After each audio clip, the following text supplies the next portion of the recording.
Kabir party नहीं बनाया है। भारतीय जनता पार्टी के गोद में खेलकर एक षड्यंत्र ममता बनर्जी को कमजोर करने के लिए भारतीय जनता पार्टी का दलाल है। वो भारतीय जनता पार्टी उसको एजेंडा तय की है कि किस तरह से माइनॉरिटी मुसलमानों का वोट कम करके ममता बनर्जी को कमजोर करने के लिए। यह हमारे सूत्र से पता चला है कि वो भारतीय जनता पार्टी का एजेंट की तरह काम करेगा। भारतीय जनता पार्टी उसको एक मंसूबा दिया है, वो पैसे पर बिका है। वो मस्जिद का एक ये उसके तहत लोगों को संपत्ति लेकर इस तरह से एक प्रोपगंडा एजेंडा तैयार किया गया। ये भारत में खाली एजेंडा और प्रोपगंडा पर तो चल रहा है। देश के लोगों को कहा जाता है रेलवे का बहुत बड़ा सौगात दे रहा हूं, 600 करोड़ फायदा रेलवे को होगा, लेकिन खून चूसेगा आपका, हमारा, आम आवाम का। लेकिन वो तो टीएमसी से ही निकला प्रोडक्ट है ना। टीएमसी से निकला। जो ममता बनर्जी ने कहा जो जात धर्म की बात करेगा उसके साथ मैं नहीं खर्चा, किसी धर्म का बात करेगा। हम धार्मिक उन्माद से अब उस पक्षधर नहीं है कि वोट देंगे। हम चाहते हैं कि लोकप्रियता हमारे काम और हमारे विश्वास के ऊपर वोट दे। और टीएमसी को कमजोर करने के लिए एक एजेंडा तैयार किया। पहले तो वोट देख रहे हैं ताबड़तोड़ कई करोड़, तमिलनाडु में 1 करोड़ से ज्यादा वोट काट दिया गया। ये SIR के नाम पर डकैती किया जा रहा है। चुनाव आयोग जिस तरह से डकैती करा रहा है, लूट मार चल रहा है कि देश के लोकतंत्र को जैसे खत्म करने का साजिश किया जा रहा है। आप समझ सकते हैं कि भारत इतना प्रबुद्ध देश है, उसके बाद जिस तरह से भारत पर कर्ज का अतिरिक्त भार कर दिया गया। विश्व बैंक ने कह दिया कि सबसे ज्यादा कर्जखोर हमारा भारत हो गया। तो आज देश का दशा दिशा, लोकप्रियता की बात करते हैं, विश्व गुरु का कल्पना कर देश का प्रधानमंत्री चलता है जो वोट चोर के आधार पर गद्दी पे बैठा हुआ है। वोट चोर जीतन राम मांझी क्या बोले कि हम 2700 वोट से हार रहे थे, कलेक्टर को फोन कर दिए और हमको जिता दिया गया। यानी हमारे टीम को हम जब चाहते हैं फोन कर देते हैं, मैनेज हो जाता है, जिता दिया जाता है। तो ये मैनेज कर वोट चोरी देखिए साबित खुद ही। तो बंगाल में भी चोरी होगा ये तो ये तो प्रत्यक्ष को प्रमाण क्या, खुद जीतन राम मांझी मंत्री है, उनके सत्ता में सरकार में सम्मिलित है, उन एनडीए गठबंधन में, जो खुद कह रहा है कि हमने कलेक्टर को फोन कराकर और मैनेज हो जाता है, मंत्री रहते हैं, सारा मैनेज हो जाता है। तो इसका मतलब वो साबूत दे रहा है कि वोट चोरी इसी तरह इसी बलबूते पे होता है। हम सत्ता पे ईडी, इनकम टैक्स, CBI, देखिए नेशनल अलर्ट मामले में अभी सुप्रीम कोर्ट से क्लीन चिट मिलने के बाद फिर प्रोपगंडा, क्योंकि इनके पास मुद्दा नहीं है। राहुल गांधी जी, सोनिया गांधी जी बेल पे है, बेल पे इतना दिन तक वो लोग संज्ञान में लेते हुए उनके प्रवक्ता वगैरह सब कहते गए। लेकिन आज जो दशा दिशा है, बंगाल जीतने के लिए एन केन प्रकार है, हमको किसी भी कीमत पर बंगाल चाहिए। इसके लिए कितना शहादत देना पड़ा, कितना वोट लूटना पड़े, चाहे आप समझ सकते हैं। हम ही अभी बीच में चुनाव आयोग को पत्र दे के आए थे, उस समाज को आज भी ममता बनर्जी बोल रहे थे। दिक्कत क्या, उसका हक नहीं है, लोकतंत्र नहीं है उसके लिए, वो भी बना सकते हैं। नहीं, पार्टी आप भी बना सकते हैं, हम भी बना सकते हैं, कोई बना सकते हैं। नहीं, बीजेपी से एजेंडा है वो, भाजपा का वो चादर ओढ़ चुका है, मैली चादर है उसकी। कीचड़ में कमल फूल खिलता है, वो कीचड़ में घुस चुका है।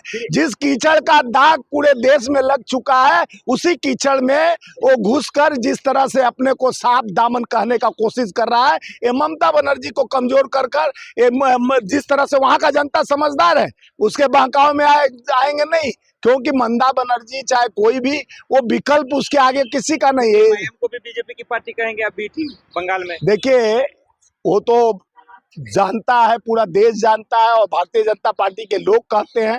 हमको हाथ कंगन को फारसी का, पढ़े लिखे को फारसी का, सब जानता है, जग जाहिर है। और जिस तरह से मोदी जी का एक एजेंडा था बिहार को जितना, वहां पर अपने देखिए अभी क्या चल रहा है राजस्थान में, ये पहाड़ को काटा जाए, यानी जिस तरह से हरे भरे जंगल को काट के अडानी को दे दिया गया। के स्वागत में MIM के लोग सब ज्यादा गए थे, क्या मतलब निकाला किसके स्वागत में? ये हुमायूं कबीर की पार्टी में। देखिए ये सब MIM के लोग गए थे, मुसलमान। देखिए वो लोग क्या है कि ये जो एक एजेंडा तय किया जाता है RSS और भाजपा के, देखिए RSS पर अगर एक बात बता रहा हूँ, सुनिए आप लोग, अगर कांग्रेस का चाहे किसी दल का आदमी कह देता कि परशुराम जी बैकवर्ड है, वो लोहार समाज से आते हैं, बढ़ई समाज से, तब तक पुतला दहन करने लगते ब्राह्मण लोग। जो भाजपा के लोग हैं, और आरएसएस प्रमुख उनको जाति में बता दिया कि परशुराम जी बढ़ई है, वो लेके फरसा कुल्हाड़ी चलते हैं इसलिए बढ़ई है। जीतन राम मांझी ही ये प्रमाण दिया है कि हम लोग वोट चोरी कर कर सत्ता में आए हैं, अपना कुल प्रमाण दे दिए कि ये प्रमाणित किया जाता है कि a+b का होल स्क्वायर a² + 2ab है। हम प्रमाणित करते हैं कि हम वोट चोरी पर जीते हैं, हमको फोन कर कर जिताया जाता है, जो चीज हार रहे हैं 1600 वोट से 2700 वोट से, ये सब हम लोग जीतते हैं। वो अपना समीकरण भाषण के माध्यम से सबके सामने, पूरे मीडिया के सामने, देश के सामने उन्होंने कह दिया।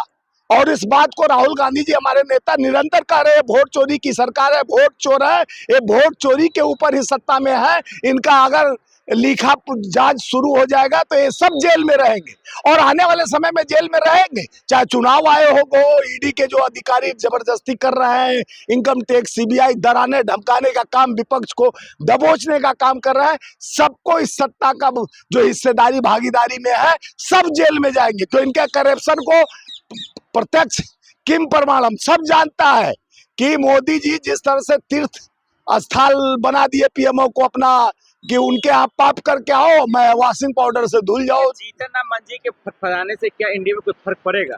सब में फर्क पड़ेगा, एक एक वोट ये लोग कंपाइंड करते हैं, क्यों नहीं फर्क पड़ेगा? लेकिन ये एक्शन क्यों ले रहा है जीतन राम मांझी? जीतन राम मांझी बोल रहे हैं कि हमको चाहिए हिस्सेदारी भागीदारी, खाली आप ही लोग को थोड़ी ना चाहिए, वो अपने हक की लड़ाई लड़ रहे हैं। बिहार में ये नया राजनीति चला, एक तरफ नीतीश को हटाने की भी कवायद चल रही है। देखिए, नीतीश को इस तरह से अपंग बना दिया गया है कि इस तरह से मानसिक बीमार है, इनसे सत्ता नहीं चल रही, ये कहकर इनको हटाया जाएगा। इनको कुछ दिन में देखिएगा हॉस्पिटलाइज कर देंगे सब।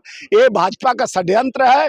भाजपा भी देखिए ना, एक महिला का हिसाब खींचने के बाद एक बेचारी छात्रा का किस तरह से बवाल, इस लहर से उस महिला का हिसाब खींचा जाता है, और वो जो बिहार का गिरिराज सिंह है क्या बोलता है कि जहन्नुम में जाए, इस तरह का बदतमीजी करता है। एक उसका वहाँ का भी उत्तर प्रदेश का कैबिनेट मंत्री है संजय निषाद, कहता उंगली कहाँ कहाँ लगा, कहीं और नहीं ना लगाया। इस तरह का शर्मसार होना चाहिए। ऐसे बेहुदे, ऐसे बदतमीज लोग हैं जो बेटी बहन को तिरस्कृत है। आरसीपी सिंह क्या बोला, वो इसलिए देख रहे थे कि वो आतंकवादी तो नहीं है, क्योंकि वो ऐसे जगह पर आतंकवादी भी निकल जाते हैं, नाम से आतंकवादी भी तय किया जाता है। ऐसे भ्रष्ट लोग को सत्ता में रहना नहीं चाहिए। ये लोग देश को बांटने और काटने जिस तरह से रणनीति तैयार किया जा रहा है, ये दोगले लोग हैं, इनकी बात भी दोगला है। चाहे भारतीय जनता पार्टी के गिरिराज सिंह हो, चाहे आरसीपी सिंह हो, इस तरह का भाषा का प्रयोग करके एक छात्रा को, एक डॉक्टर को जिस तरह से इन्होंने अपराधी भी बना दिया, क्रिमिनल भी बना दिया, और उसके बाद उसके साथ उसके जो किया गया तो माफी नहीं मांग सकते हैं। क्योंकि अगर बेटी भी समझते तो कहते बेटा मेरे से गलती हो गया, मेरे को तुम्हारा अपने से बोलना चाहिए। लेकिन ये लोग क्या है, वोट चोरी के सत्ते के अहंकार के बल पर जो पोल खोल रहे हैं वोट चोरी का, तो राहुल गांधी को एक और सबूत मिल गया, उसके बावजूद कोई नतीजा तो नहीं निकल रहा ना। तो दिख नहीं रहा, चुनाव ब्लाइंड हो गया है, अंधा हो गया है, नीचे दिन में दिनौनी हो गया है, रतौंधी सुने होंगे, दिनौनी हो गया है। उसको पता नहीं है कितना बड़ा कांड करके बता रहा है कि मैं चोरी किया हूं। तेरी हिम्मत है तो हमको सस्पेंड कराओ, मेरे विधायकों को सस्पेंड कराओ, क्योंकि मैं सत्ता के गोद में बैठा हूं। तेरी औकात नहीं है, चपरासी हो तुम, हमारे चरणों के नीचे हो। चुनाव आयोग देख लो, अंधे ब्लाइंड होकर जिस तरह से तुम ये बात कर रहे हो, आज समझ जाना चाहिए कि जीतन राम मांझी पोल खोल रहे हैं। पूरे देश में मोदी भी कहेंगे कि हमारा सत्ता का गुलाम चुनाव आयोग है, जब चाहे ये करूं वो करूं, मेरी मर्जी, अपने मर्जी पर चल रहे हैं। ये इनकी है। खेल क्या बीजेपी करा रही है, नीतीश कुमार खुद कर रहा है? देखिए, नीतीश कुमार को किस तरह से अपंग बना दिया जा रहा है। नीतीश कुमार अपंग हो जाए ताकि इनके सूझबूझ खत्म हो जाए, तो ये लोग अटैक करना चाहते हैं, जल्दी से सत्ता पर अपना गिद्ध का नजर जमाए हुए हैं। कब मौका मिले कि हम वहाँ का मुख्यमंत्री बने और अडानी को बिहार का मक्का मखाना और मछली तीनों सौंप दें।